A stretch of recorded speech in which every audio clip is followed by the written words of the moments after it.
சென்னையில் பகுஜன் சமாஜ் கட்சியின் மாநில தலைவர் ஆம்ஸ்ட்ராங் மர்ம நபர்களால் வெட்டி படுகொலை செய்யப்பட்டார். பகுஜன் சமாஜ் கட்சியின் மாநில தலைவர் ஆம்ஸ்ட்ராங் சென்னை பெரம்பூரில் வசித்து வரும் இவர் தனது வீட்டின் அருகே நின்று கொண்டிருந்தார். அப்போது இருசக்கர வாகனத்தில் வந்த 6 பேர் கொண்ட மர்ம நபர்கள் ஆம்ஸ்ட்ராங்கை அரிவாளால் சரமாரியாக வெட்டிவிட்டு தப்பி ஓடினர். இதில் பலத்த காயத்துடன் உயிருக்கு போராடி கொண்டிருந்த ஆம்ஸ்ட்ராங்கை அருகில் இருந்தவர்கள் மீட்டு சென்னை கிரீம்ஸ் சாலையில் உள்ள தனியார் மருத்துவமனையில் அனுமதித்தனர். அங்கு சிகிச்சை பலனின்றி ஆம்ஸ்ட்ராங் உயிரிழந்தார். இதனை அடுத்து சென்னை ராஜீவ்காந்தி அரசு பொது மருத்துவமனைக்கு ஆம்ஸ்ட்ராங் உடல் கொண்டு வரப்பட்டுள்ளது.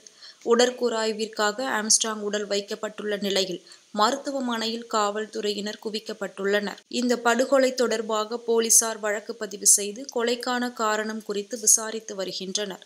மேலும் ஐஜி அஸ்ரா கார்க் தலைமையில் தனிப்படை அமைத்து குற்றவாளிகளை தேடி வருகின்றனர். மேலும் சம்பவ இடத்தில் கைப்பற்றப்பட்ட சிசிடிவி காட்சிகளை சேகரித்து காவல்துறையினர் விசாரணையை தீவிரப்படுத்தியுள்ளனர். அசம்பாவித சம்பவங்களை தவிர்க்க பெரம்பூர், செம்பியம் உள்ளிட்ட பகுதிகளில் போலீசார் தீவிர பாதுகாப்பு பணியில் ஈடுபட்டுள்ளனர். சென்னையில் அரசியல் கட்சியின் மாநில தலைவர் ஒருவர் மர்ம கும்பலால் வெட்டி படுகொலை செய்யப்பட்டுள்ள சம்பவம் பெரும் அதிர்ச்சியை ஏற்படுத்தியுள்ளது. வழக்கறிஞரான ஆம்ஸ்ட்ராங் 2000ஆம் ஆண்டு முதல் தீவிர அரசியலில் ஈடுபட்டு வந்தார்.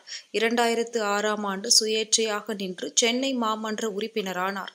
2007ஆம் ஆண்டின் பகுஜன் சமாஜ் கட்சியின் தமிழ்நாடு மாநில தலைவராக அவர் தேர்ந்தெடுக்கப்பட்டார். 2011 சட்டப்பேரவை தேர்தலில் கொளத்தூர் தொகுதியில் பகுஜன் சமாஜ் கட்சி சார்பில் போட்டியிட்டார்.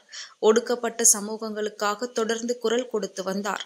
பகுஜன் சமாஜ் கட்சியின் தமிழ்நாடு பிரிவு மாநில தலைவராக ஆம்ஸ்ட்ராங் மீது ஏற்கனவே பல்வேறு வழக்குகள் நிலுவையில் உள்ளது.